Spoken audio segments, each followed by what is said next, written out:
안녕하세요. 저는 청소년부 7학년 이혜연이라고 합니다. 오늘 함께 보실 말씀은 마태복음 16장 24절에서 25절입니다. 제가 읽도록 하겠습니다. 이에 예수께서 제자들에게 이르시되 누구든지 나를 따라오려거든 자기를 부인하고 자기의 십자가를 지고 나를 따를 것이니라. 누구든지 제 목숨을 구원하고자 하면 잃을 것이요 누구든지 나를 위하여 제 목숨을 잃으면 찾으리라. 아멘. 오늘 본문에서는 하나님께서 12명의 제자들에게 예수님께서 우리를 위해 고난과 죽임을 당하실 것을 알려주신 후 우리에게 자신을 부인하며 예수님을 따르는 삶을 살라고 말씀하시며 또 우리가 예수님을 위해 목숨을 잃으면 살 것이다 라고 알려주십니다. 저는 오늘 말씀을 듣고 묵상하면서 예수님을 따르는 삶은 어떤 삶인지 또 자신을 부인하는 삶은 어떤 삶인지 생각해보게 되었습니다. 저는 10살 때 한국에서 미국으로 온 후 많은 경험들을 하였습니다. 한국과는 너무나도 다른 분위기인 이곳에 와서 잘하지 못하는 영어를 하며 새로운 친구들을 사귀는 것은 정말로 외롭고 힘든 일이었습니다.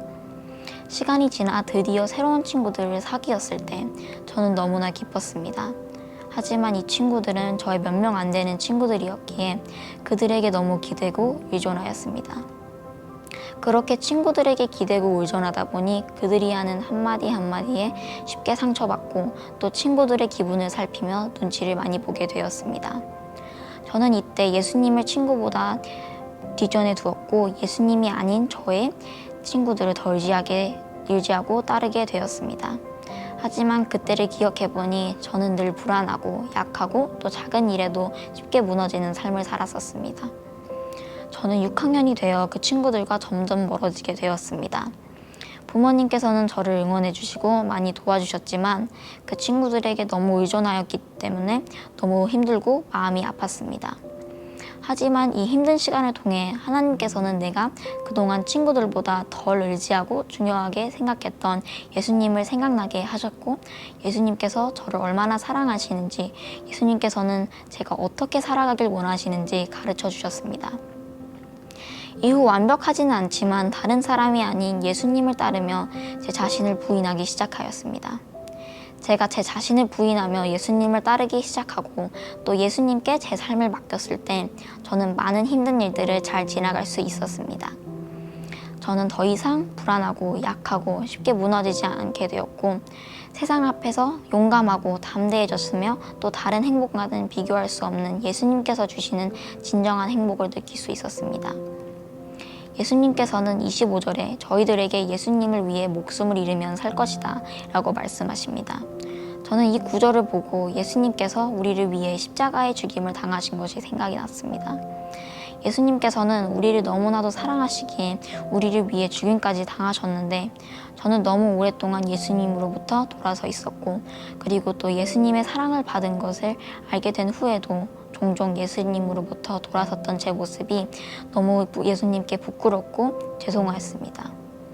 저는 이 구절을 본 후 제가 예수님께서 저를 위해 죽임을 당하신 것 같이 저도 예수님을 위해 기꺼이 목숨까지 내놓을 수 있어야 한다는 것을 깨달았습니다. 그만큼 나 자신보다 그 어느 누구보다 또 무엇보다 예수님을 더 사랑하고 믿고 따라야 한다는 것을 깨닫게 되었습니다. 그 사랑을 십자가에 죽으시기까지 실천한 예수님의 사랑을 본받아 나도 내 삶 속에 그렇게 예수님을 향한 사랑을 실천하고 싶었습니다. 12 제자들도 예수님께 삶을 맡긴 후 너무나도 다른 삶을 살기 시작하였습니다. 예를 들자면 사도 마태는 세리로서 그 당시에 많은 사람들로부터 손가락질을 당했습니다. 예수님에게 삶을 맡긴 후 예수님을 위해 살아갔을 때 많은 사람들과 예수님의 말씀과 사랑을 전하는 헌신된 예수님의 진정한 제자로 삶을 살았습니다.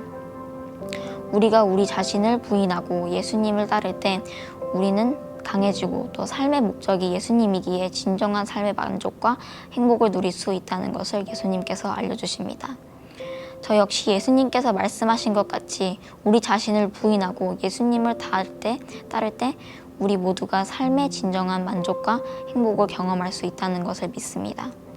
왜냐하면 우리는 모두 예수님의 제자로 부름받았고 부름받은 대로 또 목적대로 살아갈 때 하나님이 주시는 만족과 행복이 있기 때문입니다. 다 함께 기도하겠습니다.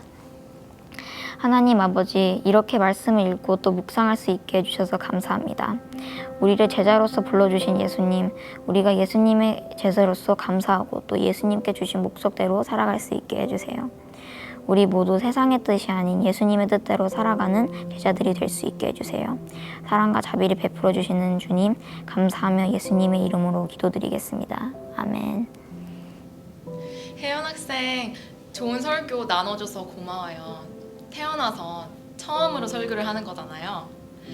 제일 처음에 저희한테 부탁을 받았을 때 어떤 생각이 들었나요? 일단 저는 카메라 앞에서 처음으로 어른분들께 하나님의 말씀을 전한다는 게 조금 무서웠어요. 근데 하나님께 기도드린 후 이 기회가 하나님으로부터 쓰임 받기에 얼마나 감사하고 소중한 기회인지 알 수 있었어요. 아, 그렇군요.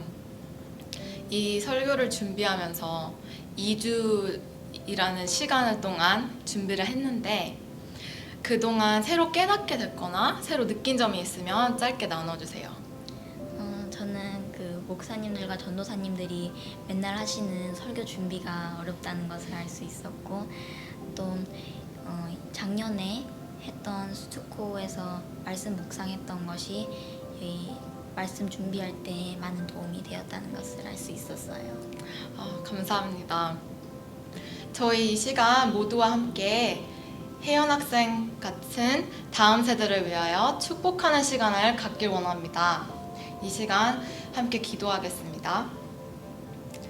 사랑하는 주님, 저희를 사랑하셔서 저희를 주님의 품으로 불러주심을 감사합니다. 저희의 힘으로 얻을 수 없었던 것을 인정하고 오직 주님의 은혜였음을 찬양합니다. 지금 사랑하는 다음 세대를 축복합니다. 주님, 저희가 부모로서, 어른으로서 내 자신을 부인하고 주님을 위해 사는 것이 어떤 삶인지 보여줄 수 있도록 해주세요. 또 저희 다음 세대가 본을 받아서 그렇게 살 수 있게 해주세요.